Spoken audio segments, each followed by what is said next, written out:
Eman, has it been like for you as you've transitioned over here to U of H? Well, it's been pretty cool, to be honest with you. I've started my coaching career. I was actually a high school coach in Houston for my first year and bounced around the college game for a while. And after about 12 or 13 years, it's been pretty cool to get back to where I'm familiar with, familiar with the area, love the city, and always a place like University of Houston growing up. I mean, my whole family came to University of Houston, but me, I guess I screwed up. What has it been like as you get with the program, the language, how Dana does things, that kind of thing?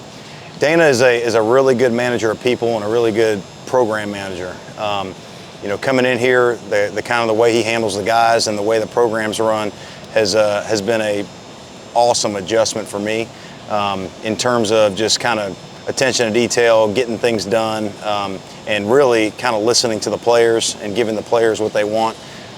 So I think that part of it's been really good. And obviously going into the Big 12 and playing teams that are a little bit on a different scale from where we were in the American, where I was last year, I think we're making the right steps and trying to get the right steps to make that transition. Can you take us through how sort of the job came out? I mean, we know how it opened, but in terms of what the process was like for you getting the call, from Dana, or how that all worked? Yeah, the process was it was fast.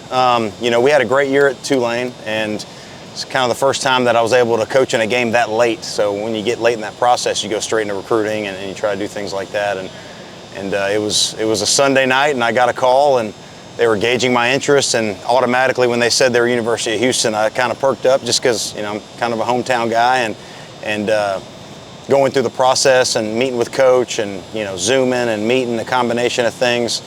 I'd like to say I was the right guy for the job, and we felt good about it on both sides, and I really look forward to coming here and doing my best job. What do you hope to bring to the program? Well, physicality has kind of been my thing. Running the football, obviously, when you look at whether it's where I've been or kind of my background is running the football, and trying to find ways to scheme guys and get guys to play their best. So I'm hoping physicality, attention to detail, and then running the football. That's everybody wants to do that, right? Running the football and kind of helps when you have an Alton McCaskill. What's that like, just to with the players that you're inheriting? I know he's coming along, but just to have that sort of bell cow up at the top there to start with. Yeah, we have a good core of backs, and it's my job to get in front of guys, right? So they can do their deal. But as long as we're on the same page, to me the big thing is getting the O-line knowing what the backs are doing and getting the backs to know what the O-line are doing. That way we can all fit it together, right? I mean, it's a hard thing if you're blocking somebody, you don't know what the guy back there is doing, and vice versa. So that's kind of been the transition. We've been leaning more towards that in practice, doing different things where we can actually get those fits and everyone can see the blocks and learn as a unit.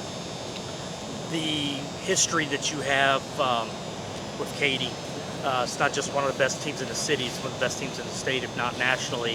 What's that, you kind of take us back to those days for you, maybe going full circle there? Yeah, it's funny because so my parents are not from the U.S., and when they came here in the 70s, it was kind of like, we were learning as we go. Me and my brother and my sister were born here, but we were lucky enough to move to a community like Katy, and this was in the late 90s, and a lot different than it is now. And I was I say fortunate to get through a program like that and build myself as a man and on the field. And with the tradition of kind of how we ran things in high school and the expectation of winning and what it took to win, I think kind of molded me as a coach and a player. And I try to instill that in the players as much as I can. You told Gary and those guys when you got back that they'll probably be seeing you a little bit more. Yeah, so Coach Joseph, he's going to be seeing me a lot. He's my father-in-law, so nobody knows that, but Coach Joseph's my father-in-law. My wife Julie and me, we got three daughters, and so yeah, he's really looking forward to it.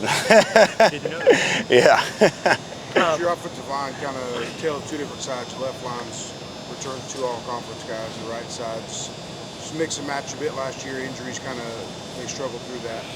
What do you hope to accomplish in the spring? What do you hope to get to know about the players you're going to be dealing with? I think anywhere you go, I've been at a few places a few years. It's building the trust in the guys to get them to believe I know what I'm doing. I've been in different situations where I've had to take over, especially a seasoned group like these guys. Because, it's, at the end of the day, it's all ball. It's different terminology, different techniques. So I'm hoping that I can build that trust and get to know them, right? And and really at the end of the day try to build depth and get the older guys playing the best that they've played since they've gotten here, because that's what everyone's going to judge me on. They ain't going to judge me on how he played his sophomore year. They're going to judge me on his last year, right? So that's kind of been my goal everywhere I've been. You and Gary talk football every now and then? Every now and then, you know, he's been a mentor for me for a long time, and he's one of the real reasons why I got into coaching. You know, after being in college and going back and working camps and things like that, and he's been a heavy influence for me when it comes to coaching and how you approach the grind and work and how you treat people and things like that. Was that a high school sweetheart type deal, or the fact that you helped win a state championship that gets you? No. It was after the fact. Yeah, she was a couple years older, and we didn't know each other in high school, so it was after the fact, and you know, she was a coach and teacher too, and we just kind of met. And so she robbed the cradle. Yeah, basically, basically, yeah. The running backs, the way you have them, you're getting to know them, they're getting to know you. With Keelan and well, Brandon's out, but I guess Keelan and Stacy. Yeah. Are those kind of the guys right now that are getting a bulk of the? Yeah, right now they're getting the main of the bulk. You know, we're rotating some backs and just trying to find who can do what. You know, right now a lot of it's about learning and teaching and what can guys do. You know, we haven't put on really pads yet. We've been in shell and spider pads. I think the big thing is teaching, right? I mean, especially when you got a new O-line coach and we're doing some different things, installing and things like that. I think the teaching aspect of it has been more, but we're kind of trying to find as much depth as we can anywhere, right? And see who can play. Whether the guy's been here or not, or he's played or not, you're only as good as your backups, right? Dana told us last week that in terms of how the play calling will go, you guys will experiment in the spring, maybe see some things that work, but he's comfortable with you. He said you're a voice that'll be heard in the room. You know, you look at with Michael and then himself. So, I mean, you guys feel like this is an opportunity in the spring to maybe test some things, see how things work? Yeah, I think, you know, Coach Holgerson's heavily involved, and that was really one of the reasons why I wanted to come. I wanted to work with Coach Holgerson because he's a really good offensive mind. And, you know, when Coach Dawson left, you know, we kind of discussed it, but collaboratively, like with Holgerson and Burchett and me, we're going to come up with a good plan where we can, you know, attack the games and be able to get what we want in the run game and the pass game. Did you play for Gary? Or was it before him when you were there? I did. So my junior year, we won state. The head coach was Mike Johnston. That's what I was. And then my senior year, it predated Gary. He was the DC, yes sir, at the time. But he coached. Was he the head coach your senior year? He was the head coach. That's when Mike left. Yeah, his first year was my senior year, and I was a team captain my senior year. Yeah. So.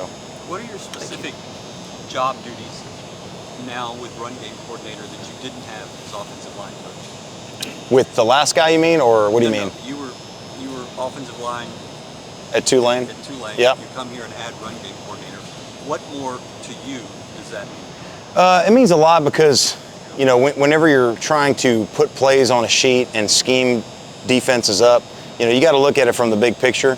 So me being able to kind of tie in the run to what we're trying to do in the pass game formationally, having more say-so in that, I think was the most intriguing thing to me. You know, last year it was me and the tight ends coach or the offensive coordinator now, we kind of did it together, and I think here it's kind of, you know, it's going to be more my show on that deal. So that part is going to be pretty enjoying, you know, and teaching things that I've done that Coach Holgerson necessarily hadn't done since they've been here in terms of schematics and things like that, and being able to install it from the ground up.